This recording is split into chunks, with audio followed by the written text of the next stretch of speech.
traffic.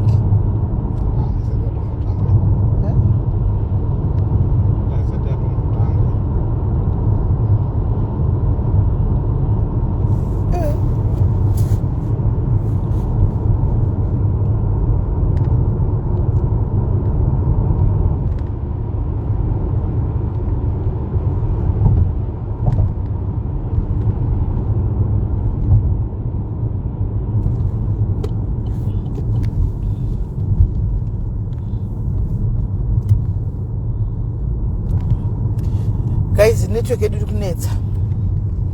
Sevanhu vari kufamba network iri kuda chitiza. Sevanhu vari kufamba vari kuda chitiza network yedu kuda chitiza.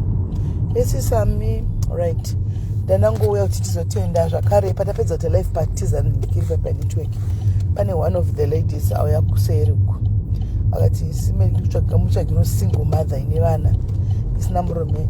I want to donate £100. But £100 ish, I want to donate it through you. So okay, fine.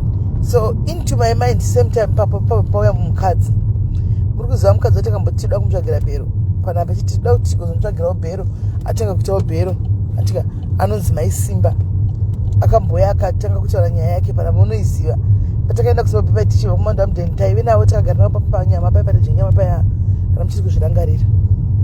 Do she came into my mind maivaya kuti vanotengesa musika muHarare achidzingirigwa achidini zvinhu zvacho zviri bhingirichi hazvinanyatsovamirira mushe anomuona. So ndoda kungotenda Mwari kuti £100 yabviswa izvi ichaenda kune mukadzi iye anonzi Swema Richard. Ani ndizvo ngoma kuti zvitawirirana ichaenda kune mukadzi iye anonzi Swema Richard oona kuti ozvibatsirawo nei. I don't know kuti inoitei inotengei anotangira papi, but I think iye anoziva kuti anokwanisa kutangira papi achidini. Iye she knows. Andimuona. So ndoda kuti mundibetserewo kutendawo guys, ndikungoisawo malove nemalikes akola. She wants to remain anonymous. She wants to arikutaura kuti iye aripanga chinamata.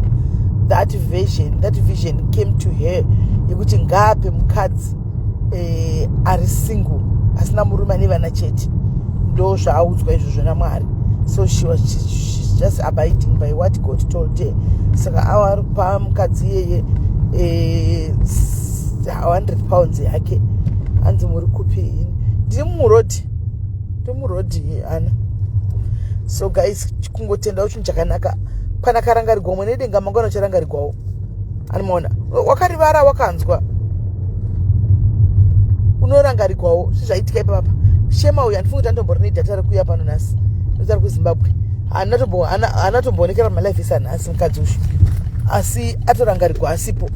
Zvinoreva kuti zvichatoitawo zvishamiso kwaari kuti zvichatoshamisawo kwaari.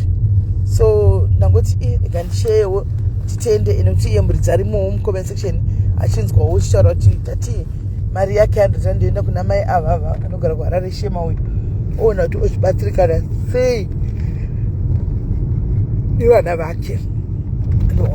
So toda kutenda. Thank you very much Haiti adonata. Ramba wakadaro Mwari akuite zvakanaka.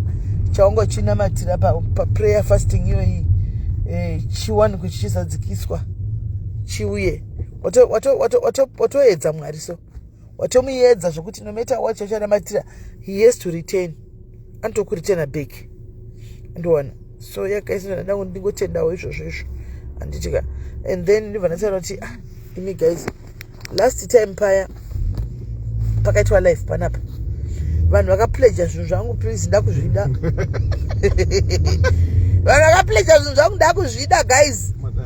Madiaries makapledger. Ndiuzive kuti name yangu 080 mukati tinopledger umwe akati maplates umwe akati makapa ndakapledger kwezvekukoma kuti umwe akati toaster tikisirina rinenge rina magima idoido rine mazita izivini takaisa mazita kuti ndakwenda chicollect handisi pictures utoseka. Saka ndakucollector guys. Me I'm collecting now. If you owe me, because I'm not going to promise about to if you owe me, please deliver. Deliver if you owe me. hanzi nase aiwa kamai aiwa kaitesi ndati handida kuti ndikuzvidangu nhasi asi ndati ndikaenda kurangaridzei